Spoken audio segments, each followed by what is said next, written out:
बघा, माझं म्हणणं असं आहे, आरोप काय करावेत काय नाही करावेत हे करणाऱ्याने विचार करावा. आमचा खासदार निधी आम्हाला 5 वर्ष खर्च करण्याचा राईट आहे. आमचा खासदार निधी हा दरवर्षी लॅप्स होत नसतो.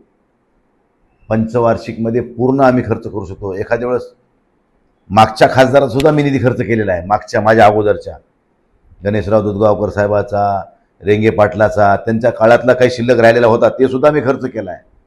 आता ही नवीन ऑनलाईन सिस्टीम सुरू झाली, त्याच्या अगोदर सगळे खर्च केलेत. आणि 5 वर्षात आम्ही कधी खर्च करू शकतो असं काही नाही. आता जे काही त्यांनी कुठून माहिती गोळा केली आहे, कशा प्रकारे केली आहे ते त्यांनाच माहीत. आणि ते दाखवत आहेत ते सरळ चुकीचं दाखवत आहेत. मी तुम्हाला या ठिकाणी सांगतो की हे जे 25-26 आताचा जे निधी आला आहे किंवा 26-27चा हा निधी आला आहे 14/5/2026ला. किती? 14/5/2026ला. म्हणजे 15, 16 आणि 17, 18 तारखेला ह्या ठिकाणी विधान परिषदेची आचारसंहिता लागली आहे. म्हणजे ती कालपर्यंत आचारसंहिता आजपर्यंत होती. आता ह्या 5 कोटीचा 490चा विषय बाजूला ठेवा.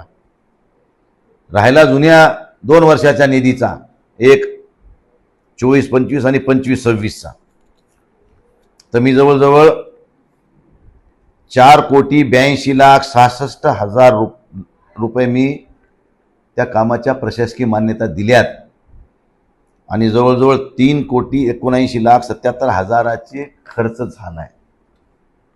आता आम्ही पत्र देतो, जसं आले लोकांची रिक्वायरमेंट तसे आम्ही जिल्हाधिकारी कार्यालयाला आम्ही पत्र पाठवतो की बाबा हे माझ्या खासदार स्थानिक निधीमधून हे काम घेण्यात यावं. मग त्याची प्रोसेस असती. ते पत्र जिल्हाधिकाऱ्याच्या सहीनं प्लॅनिंग ऑफिसरकडे जातं, प्लॅनिंग ऑफिसरच्या सहीनं जिल्हाधिकाऱ्याकडे जातं आणि जिल्हाधिकारी साहेबची सही होऊन आल्यानंतर त्या एजन्सीला जाती. म्हणजे पंचायत समितीची एजन्सी असेल तर BDOकडे जाईल, जिल्हा परिषदची एजन्सी असेल तर जिल्हा परिषदला जाईल, PWD असेल तर PWDला जाईल, नगरपालिका असेल तर नगरपालिकेला जाईल, महापालिका असेल तर महापालिकेला जाईल.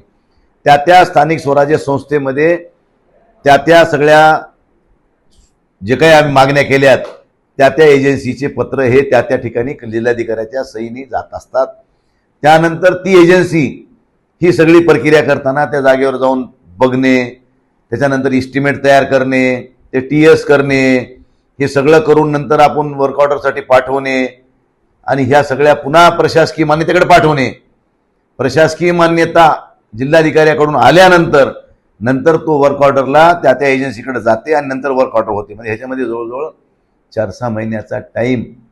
कोणी महिन्यात बी करते, काही चॅप्टर असतात म्हणण्यापेक्षा हुशार असतात ते महिन्यात बी करतात, कोणी 2 महिन्यात बी करतात. आता ग्रामीण भागामधला एखादा सरपंच असतो, नवीन झालेला असतो, त्याला त्यातले काही नॉलेज नसते. मग इथे बी अधिकारी लोक त्याला घुमवाघुमी करतात. मग बघू, आज बघू, उद्या बघू, त्याला वाटतं काय निघते का ह्याच्या जवळून. आता हे सगळे प्रकार आहेत, ते त्याचं सांगून बसण्यात गरज नाही. तर हे पहिल्या वर्षीचा माझा जवळजवळ 4,82,66,000 रुपयाच्या मी मान्यता दिल्यात 490 पैकी. म्हणजे उरले किती? 7 लाख रुपये. राहिला दुसरा आता 25-26चा. ह्याच्यामध्ये जवळजवळ मी 1,07,00,000 रुपयाच्या कामाला मान्यता दिल्यात. म्हणजे जवळजवळ आता 5 आणि 6 कोटी रुपयाच्या मान्यता आपण घरी धरा की दिलेल्या आहेत. राहिल्या 4 कोटीच्या, 5 कोटीच्या, हे जर आपण 4 कोटीच्या राहिल्या म्हणजे 5-6 कोटी झाले. आता 4 कोटी माझे राहिलेले असताना तुम्ही कोणत्या बेसवर दाखवालेत की 10 कोटी राहिले आणि 12 कोटी राहिले. आणि हे 5 कोटी तर काल आले तर आचारसंहिता लागली, आचारसंहिता आज उठली आहे. मग कसे खर्च करणारे पैसे? बरं कधी करायचे? आमच्याकडे बघा, इमर्जन्सीला आम्ही प्राधान्य देतो. एखाद्या गावातली व्यक्ती इमर्जन्सी, कोणाला स्मशानभूमीची अडचण आहे, कोणाला पाण्याची अडचण आहे, एखाद्याला सभामंडप ही गरजेनुसार आहे, असं म्हणजे त्याच्या प्रसंगानुसार. पण इमर्जन्सीमध्ये काही पैसे ठेवावे लागतात. त्या अनुषंगानं आपण ते पैसे खर्च करत असतो. आणि कोणत्याही खासदार हे पैसे काही घरी घेऊन जात नसतो. हे काही टक्केवारी घेऊन पैसे द्यायचे नसतात. हे गावामध्ये, ग्रामपंचायतला, नगरपालिकेत, वार्डामध्ये हे पैसे खर्च करायचे असतात. आणि त्या अनुषंगानं ह्या ठिकाणी आपल्या पक्षाचं काम करणाऱ्या पदाधिकारी, लोकप्रतिनिधी, ज्या आपल्या ग्रामपंचायती आहे, जिथं आपल्या नगरसेवक आहे, जिथं आपला पंचायत समिती मेंबर आहे, जिथं आपला जिल्हा परिषदचा मेंबर आहे, कुठं बाजार समितीचे मेंबर आहेत, त्या लोकांनी, कुठं पदाधिकारी आहेत किंवा माझ्या गावात ही महत्त्वाची अडचण आहे, ज्या गावानं आम्हाला जास्तीत जास्त मतदान केलं आहे, अशा गावाला एखाद्या आम्हाला प्राधान्य द्यायचं हे आमचं कर्तव्य असतं आणि ते करत असताना आम्ही स्टेप बाय स्टेप जसे जसे लोक येतील तसं आम्ही द्यायचा प्रयत्न करत असतो. आणि हा निधी लॅप्स होत नाही. मी ज्यांनी ज्यांनी हे आरोप करण्याचा प्रयत्न केला आहे त्यांच्या सगळ्या मी ज्ञानामध्ये थोडं भर टाकू इच्छितो की हा पैसा लॅप्स होत नाही. 5 वर्षाचा कार्यकाळ संपेपर्यंत आम्ही पूर्ण पैसे खर्च करू शकतो एवढे संसदीय कार्यप्रणालीमध्ये प्रोव्हिजन केलेलं आहे. त्यामुळे ह्याचा राईचा पर्वत करू नका. आणि ह्या 5 कोटीच्या निधीमध्ये माझ्याकडे जवळजवळ 1400 गावं आहेत आणि 14 शहरं आहेत, 22 लाख मतदान आहे आणि जवळजवळ माझ्याकडं 2200 बूथ होते. ह्या सगळ्या लोकांची पूर्तता करताना तुम्हीच ह्या निधीचं वाटप करा. मागणारे अनेक आहेत पण द्यायचोय क्वचित लोकांना. जया अंगी मोठेपणा तया यातना कठीण. आमचं कसं आहे, धरलं तर चावते आणि सोडलं तर पळते. ह्या सगळ्या प्रक्रियेतून बाहेर निघताना आम्हाला काय त्रास होतो हे आम्ही ह्या भावना व्यक्त करू शकत नाही. आज आम्ही जे काही भूमिका आज सगळ्या खासदारांनी घेतली आहे ती एवढ्यासाठीच घेतली आहे की आपल्याला 2-2, 3-3 वेळेस लोकांनी निवडून दिले. मला तर 2दा आमदार आणि 3दा खासदार केले. मी ह्या ठिकाणी लोकांच्या गरजा पूर्तता करू शकत नाही. लोकांचा एवढा रोष माझ्यावर आहे की तुम्हाला आम्ही 5दा निवडून दिले, तुम्ही काय केले आमच्यासाठी हे सांगा. आणि ह्या परिस्थितीत मी ह्या ठिकाणी ही भूमिका ह्याच्यासाठीच घेतली की हे सरकारमध्ये बसलेले लोक त्यांची भावना अशी होती की साहेब तुम्ही आमच्यासोबत या, तुमच्या गावातल्या तुमच्या मतदारसंघातल्या सर्वांगीण विकासासाठी निधीची पूर्तता, राज्य सरकारचा निधी असो का केंद्र सरकारचा असो, तुम्हाला आम्ही त्या ठिकाणी देऊ आणि चांगल्या प्रकारे तुमची जी काही बॅकलॉग आहे ते भरून काढण्याची जबाबदारी आम्ही स्वीकारू. याच कारणासाठी आम्ही सगळ्यांनी ह्या ठिकाणी हे पुढाकार घेतला आहे. ही वस्तुस्थिती आहे. आता शेवटी कोणाला काय वाटते, कोणाला काय म्हणायचंय ते त्या कोणाच्या तोंडाला हात लावू शकत नाही आपण. पण आमचं मन काय म्हणते, आमचं मन स्वच्छ. अरे मन चंगा तो कटवट में गंगा, नियत में खतरा झोली में फतरा. मी मतदारसंघात फिरत असताना माझ्या मतदारसंघातल्या लोकांनी माझ्यावर नाराजी व्यक्त करू द्या, मी त्यांच्यासमोर नतमस्तक होईल. पण कुठेतरी भागडभुंगे आपले कुठल्याही जिल्ह्यातला एखादा फोन लावायला आहे कोणाला, अरे तुम्ही शिवसेना सोडली. अरे शिवसेना कुठं सोडली बाळा, शिवसेनेतच आहे ना मी. ज्या वंदनीय शिवसेना प्रमुख बाळासाहेब ठाकरेंनी ही शिवसेना स्थापन केली, ज्या शिवसेनेला राजकीय पक्ष म्हणून परभणी जिल्ह्यानं मान्यता दिली, 1989ची पहिली लोकसभेची निवडणूक धनुष्यबाणाच्या चिन्हावर कैलासवासी अशोकराव देशमुखांच्या रूपानं पहिला खासदार शिवसेनेला परभणी जिल्ह्यानं दिला आणि त्यानंतर शिवसेनेला राजकीय पक्ष म्हणून मान्यता मिळाली आणि धनुष्यबाण हे चिन्ह मिळालं. तेव्हापासून आजपर्यंत परभणी जिल्ह्यानं बाण सोडला नाही. अपवाद 24चा.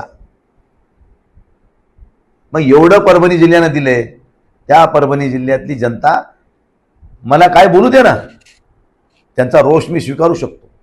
मला तो नैतिक अधिकार आहे, त्यांना नैतिक अधिकार आहे मला बोलायचा आणि मला त्यांचं ऐकून घ्यायचा अधिकार आहे. पण बाहेरच्या लोकांनी माझ्या जिल्ह्यातल्या राजकारणातली माहिती नसताना विनाकारणच कोणाला टार्गेट करावं अशा उद्देशाची भाषा वापरू नये. शेवटी ज्याचं त्यालाच कळते, आमच्या काय यातना आहेत आम्हालाच माहीत. त्यामुळे आता मी ह्या विषयावर जास्त भाष्य करत नाही.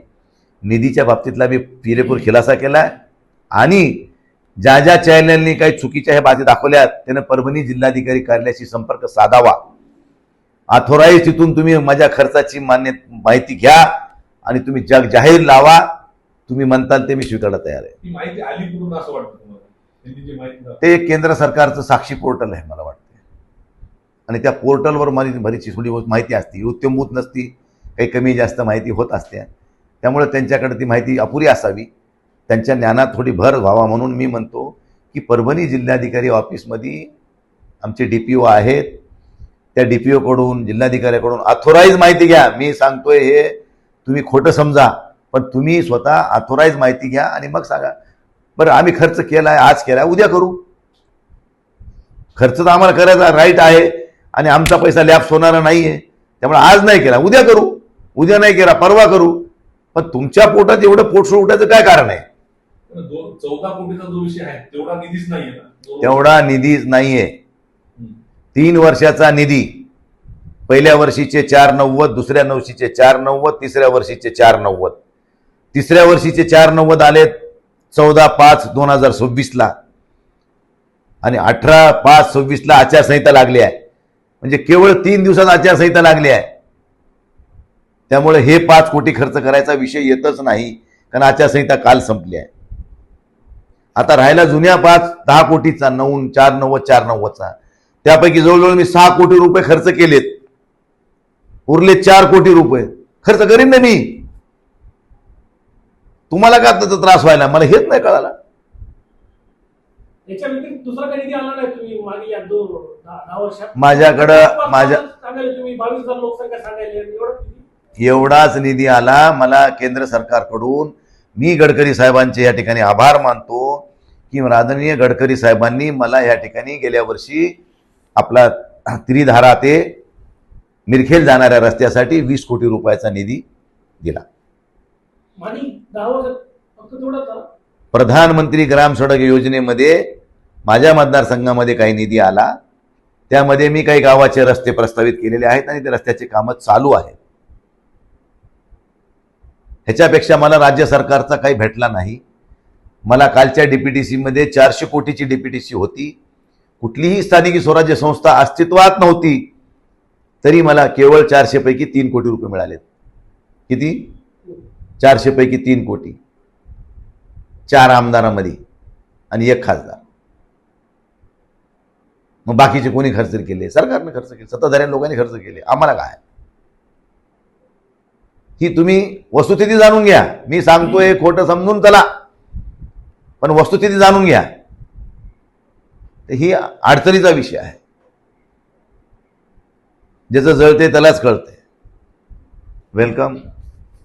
शिवसेनेचे नेते आहेत, पक्षप्रमुख आहेत, ते शिवसेनेत येत आपल्या प्रभावती नगरीमध्ये येत असेल तर त्यांचं आपण स्वागत करू. शेवटी ते एका पक्षाचे मुख्य असल्यामुळं त्यांची विचारधारा तिथं अस्तित्वात ठेवण्यासाठी, त्यांच्या लोकांना प्रोत्साहन देण्यासाठी, पाठबळ देण्यासाठी ती येणं साहजिक आहे. त्याच्याविषयी माझ्या काही मनात नाराजी असायचं कारण नाही. ठाकरे परिवाराविषयी नाराजी हा विषयच नाही होऊ शकत. कळालं का? राजकीय समीकरणं काही बदललेत, राजकारणाच्या काही व्याख्या बदलल्यात. बदलत्या परिस्थितीनुसार आपल्याला बदल इच्छा नसताना करून घ्यावा लागला, ही पण वस्तुस्थिती आहे. साहेब बी मला समजून घेतील, माझी स्वतःची भावना आहे. त्यामुळं मी ठाकरे परिवाराविषयी बोलण्या एवढा उंचीचा नाही आहे. ज्यांनी आपल्याला इथपर्यंत आणण्यासाठी योगदान दिले त्यांच्याप्रती आम्ही कृतज्ञ आहोत. एबीपी माझा, उघडा डोळे बघा नीट.